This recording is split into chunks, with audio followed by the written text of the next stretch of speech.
अजीज दोस्तों, अगर आप कोई बड़ी मुसीबत में गिरफ्तार हो चुके या तो आप पर कोई मुसीबत ऐसी आ पड़ी है कि आपको कुछ समझ में नहीं आ रहा, तो आज मैं आपको जो सूरह यासीन की मुबीन का वजीफा बता रहा हूँ, इस वजीफे को आखिर तक तवज्जो और इत्मीनान से देखें। और ये वजीफा आप अपने घर में किसी नोटबुक में जरूर लिख लें, क्योंकि ये वजीफा कभी ना कभी किसी को भी काम आ सकता है। और ये किसी और को शेयर करने से आपको अल्लाह ताला इसका बेशुमार सवाब भी अता करेगा इंशाअल्लाह।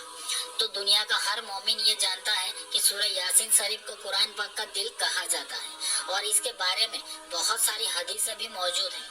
तो इस सूरह की फजीलत के बारे में हजारों वीडियो भी कम पड़ जाएगी, क्योंकि इसकी फजीलत बयान करना किसी इंसान के बस की बात नहीं है। तो आज मैं आपको सूरह यासीन की मुबीन का एक बहुत ही पावरफुल वजीफा पेश कर रहा हूँ। ये वजीफा सिर्फ एक बार ही करना है, इंशाअल्लाह आपकी मुसीबत परेशानी इसकी बरकत से दूर हो जाएगी। तो आज का वजीफा आपको सिर्फ सुबह फजर की नमाज के बाद या तो फिर रात में ईशा की नमाज के बाद ही करना है। आपको ये सवाल ना करे कि इसको मैं फला वक्त पे करूं या नहीं, इसको सिर्फ एक बार ही करना है।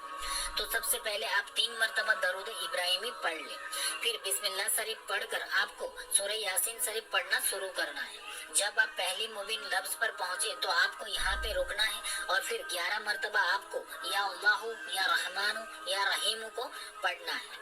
अब आपको बिस्मिल्लाह शरीफ पढ़कर फिर से यासीन शरीफ पढ़ना शुरू करना है।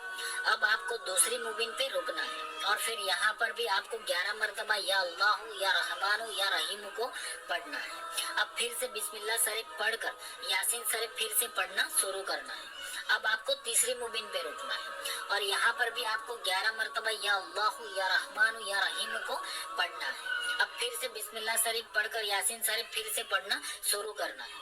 अब आपको चौथी मुबीन पे रुकना है और फिर यहाँ पर भी आपको 11 मरतबा या अल्लाह या रहमान या रहीम को पढ़ना है। बस इसी तरह आपको यासीन शरीफ में 7 मुबीनें हैं, तो आपको हर मुबीन लफ्ज पे रुकना है और 11 मरतबा या अल्लाह या रहमान या रहीम को पढ़ना है और फिर से बिस्मिल्लाह शरीफ पढ़कर यासीन शरीफ को पढ़ना शुरू करना है। अब जब आप 7वीं मुबीन पर ये 11 मरतबा या अल्लाह या रहमान या रहीम को पढ़ लेंगे और फिर से आप यासीन शरीफ पढ़ना शुरू करेंगे, तो अब आपको किसी भी मुबीन पे रुकना नहीं है। लेकिन जब आप आखिर में यासीन शरीफ की आयत नंबर 82 पर पहुंचेंगे, इन्नमा अमरुहु इज़ा अरादा शयअन अन यक़ूलु लहु कुन फयकुन, तो आपको ये लफ्ज कुन फयकुन पे रुक जाना है और फिर आपको सिर्फ एक मरतबा या अल्लाह या गनी या मुगनी या फत्ताह इसको एक मरतबा पढ़ना है और फिर आखिरी आयत को पढ़कर सूरह यासीन को मुकम्मल कर लेना है। फिर आखिर में भी 3 मरतबा दरूद इब्राहिमी पढ़ लेना है। तो अपनी मुसीबत परेशानी या हाजत के लिए बड़ी आजीजी के साथ रसूल पाक सल्लल्लाहु ताला अलैहि वसल्लम का वसीला लेकर दुआ कर ले। इंशाअल्लाह सिर्फ एक बार के अमल से आपकी मुसीबत रफा दफा हो जाएगी। अब सूरह यासीन में कौन कौन सी आयत पर मुबीन लफ्ज आता है वो मैं आपको बता देता हूँ।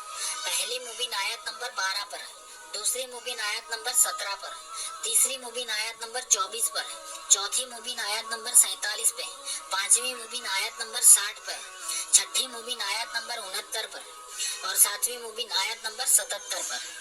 आप अपने घर में रखे कुरान पाक में इसको नोट जरूर कर ले, यानी टिक मार्क जरूर कर ले। तो ये बहुत लोगों का आजमोदा वजीफा है, इसको करने के लिए इजाजत लेने की जरूरत नहीं है, इसको कोई भी कर सकता है।